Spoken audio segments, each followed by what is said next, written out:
hubungan timbal balik antara makhluk hidup dengan lingkungannya. Ini definisi di S1, S2, S3 juga sama, Pak. Ekologi, apa itu ekologi? Ekologi ilmu yang mempelajari hubungan timbal balik makhluk hidup dengan lingkungannya. Makhluk hidup itu bukan hanya manusia. Makhluk hidup itu bisa tumbuhan, bisa hewan, bisa mikroba.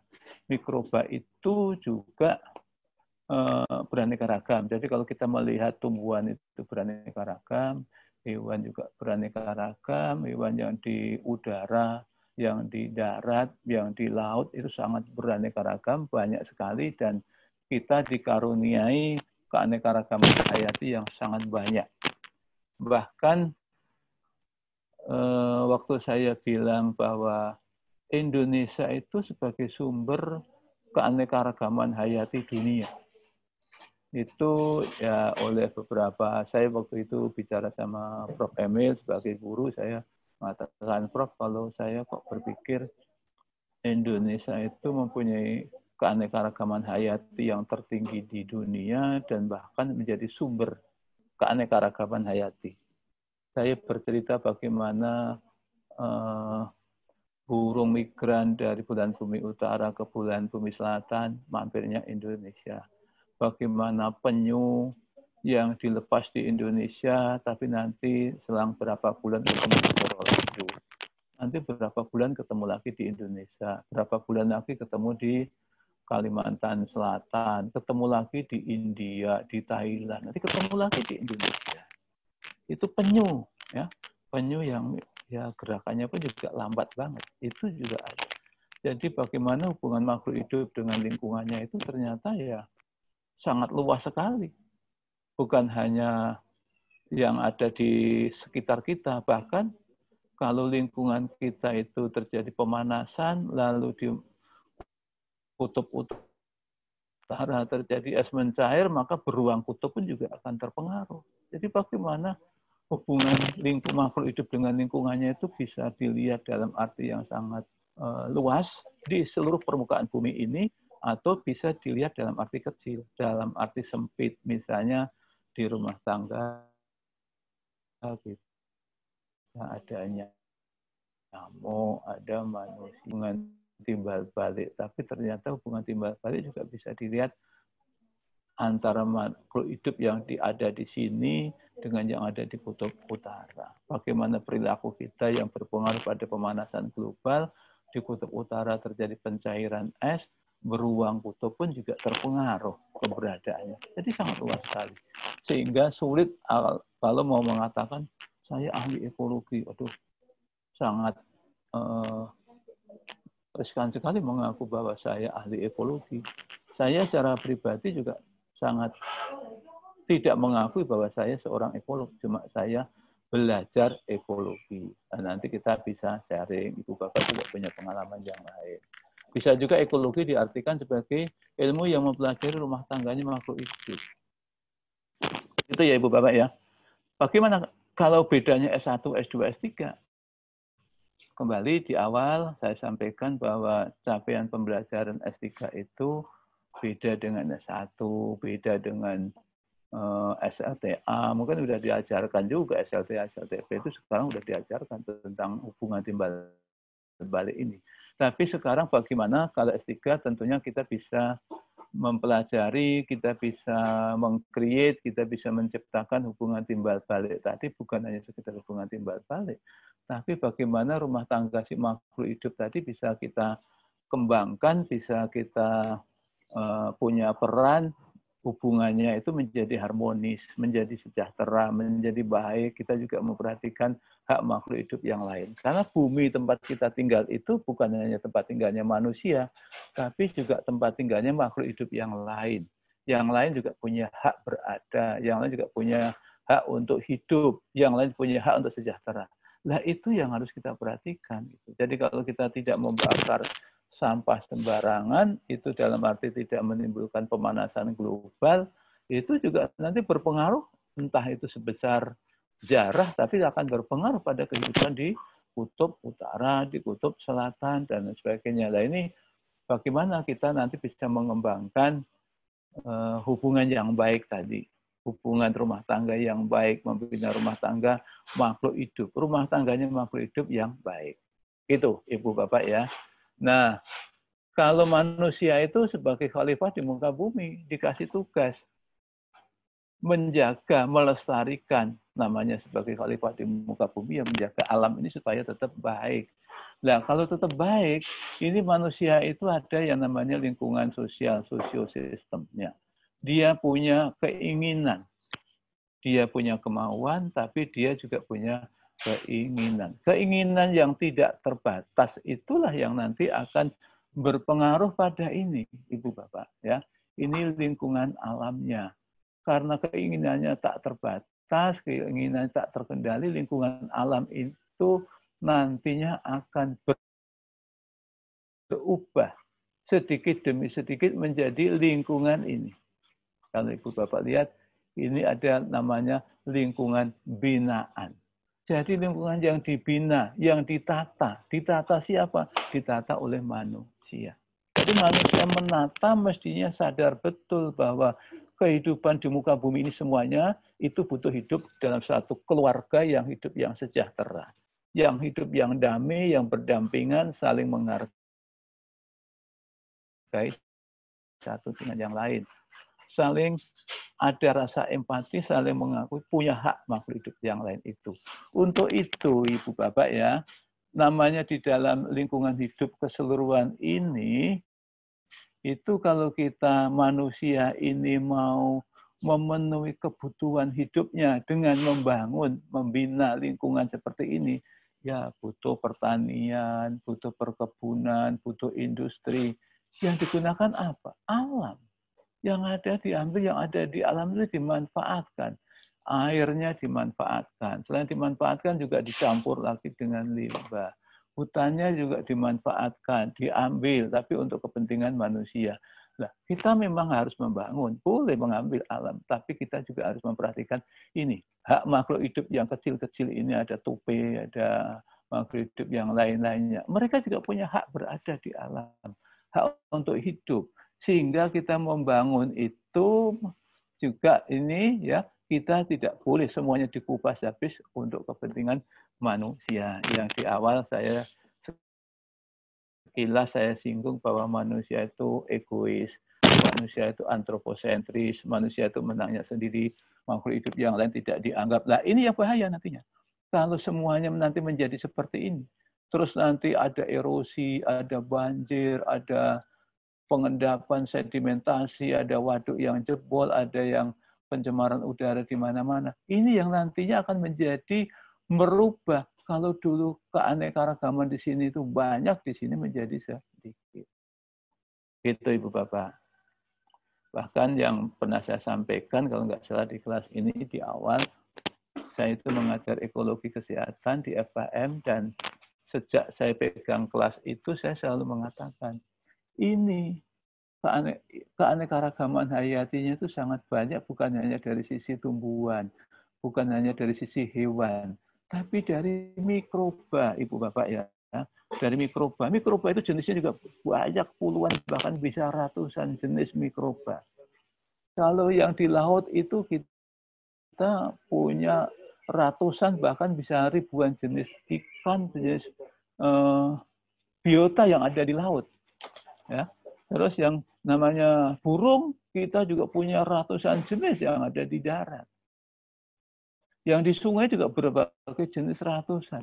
Tapi Bu Bapak, kalau ini alamnya nanti berubah menjadi lingkungan binaan itu tidak memperhatikan hak makhluk hidup yang lain, muncul pencemaran air, muncul pencemaran udara, hutannya hilang.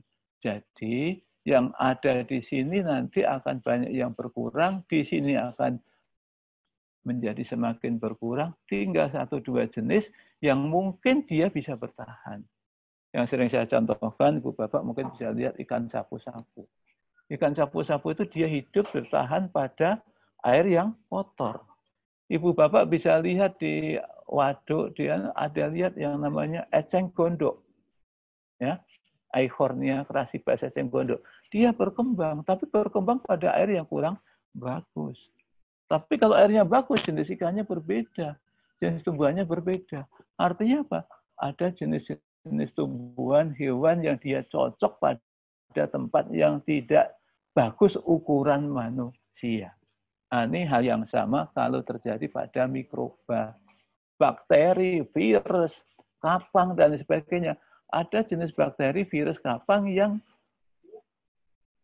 dia cocok, ada yang tidak cocok. Yang cocok, virusnya berkembang dengan kondisi yang sekarang ada. Akhirnya virus corona menjadi berkembang di mana-mana. Karena medianya cocok, habitatnya cocok. Yang lain tidak.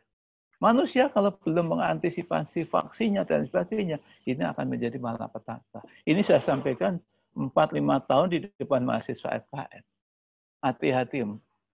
Sekarang ini terjadi perubahan yang masif terhadap lingkungan. Lalu lingkungan itu ada yang bisa beradaptasi, ada yang tidak bisa beradaptasi. Yang bisa beradaptasi dia akan berkembang justru baik kalau menjadi banyak. Kalau itu organisme yang tidak kita kehendaki, kalau itu menyebabkan penyakit, kita belum bisa punya vaksinnya, belum punya obatnya, wabah semakin berkembang, itu akan jadi malapetaka dunia. Itu saya sampaikan berkali-kali di setiap pertemuan di ekologi kesehatan. Dan menurut saya ini kembali lagi ya, secara pribadi boleh tidak setuju, boleh setuju. Nggak bisa kalau sekarang itu kita lawan COVID, kita bunuh COVID, kita basmi COVID bersama, kita lawan. Sama virus itu kayak virus kita flu. Kalau kita flu, pilek, segala macam itu bukan kita melawan virusnya. Kita tahan, naikkan imunitas kita. Nanti kita tahan virusnya yang kalah. Nah ini kalau kita mau melawan virus corona, di mana mau mencarinya corona, orang pada nggak kelihatan kok. Dan dia bisa berkembang dengan cepat. Mestinya kita bisa memperbaiki imunitas kita. Jangka pendeknya. Jangka panjangnya, lingkungan kita kembalikan. Jadi hak dia, hak makhluk hidup yang lain kita kembalikan, sehingga tempat tinggal dia nantinya mudah-mudahan bisa ada lagi, sehingga tidak mengganggu kita. Sama, flu burung, kalau ibu bapak perhatikan. Flu burung dulu Indonesia berkembangnya di mana? Mulai dari mana? Nanti bisa ditanyakan ke Pak Asrul juga. Di daerah Tangerang. Flu babi, daerah mana? Tangerang. Kalau kita lihat, di situ itu orang pelihara babi, orang pelihara burung, itu boleh dikatakan satu rumah. Hanya dibedakan dinding saja.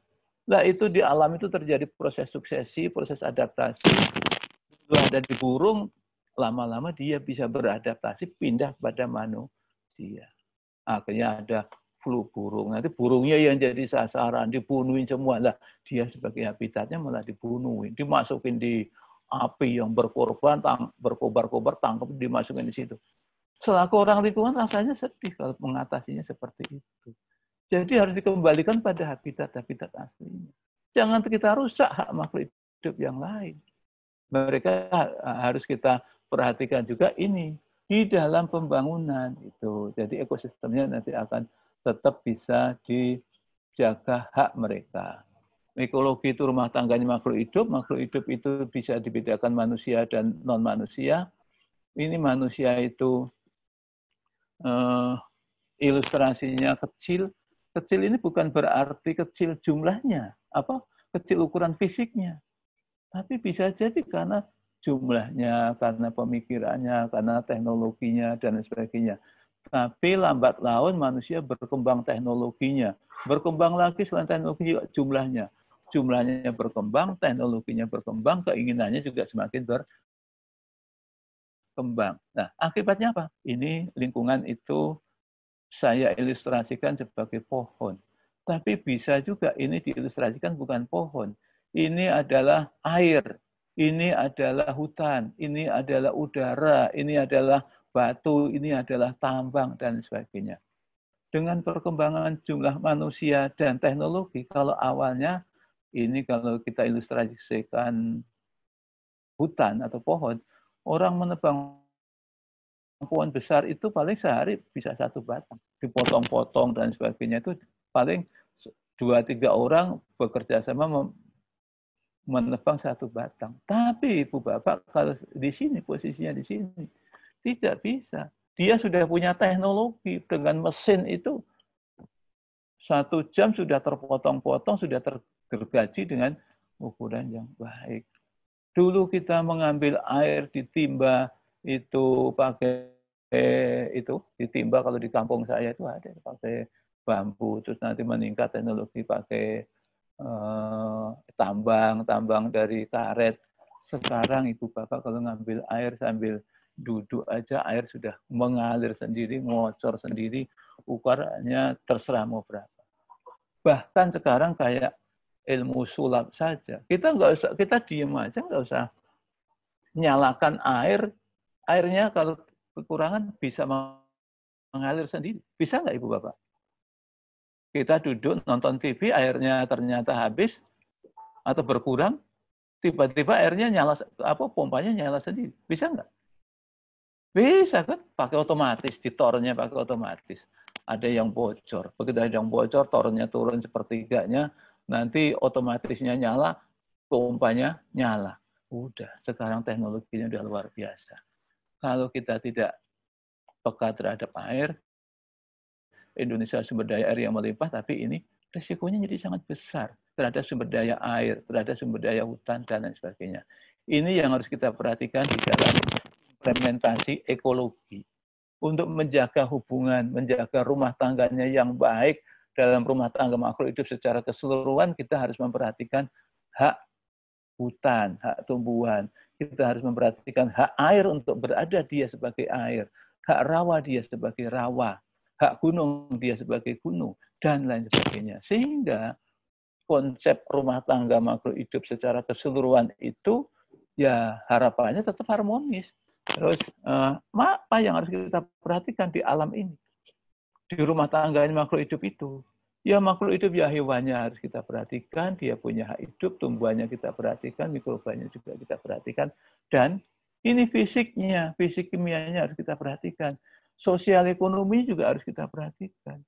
Masyarakat yang tinggal di tengah hutan, mereka mengambil kayu dari hutan, mengambil makanan dari hutan, ya itu hak dia, ya harus kita perhatikan.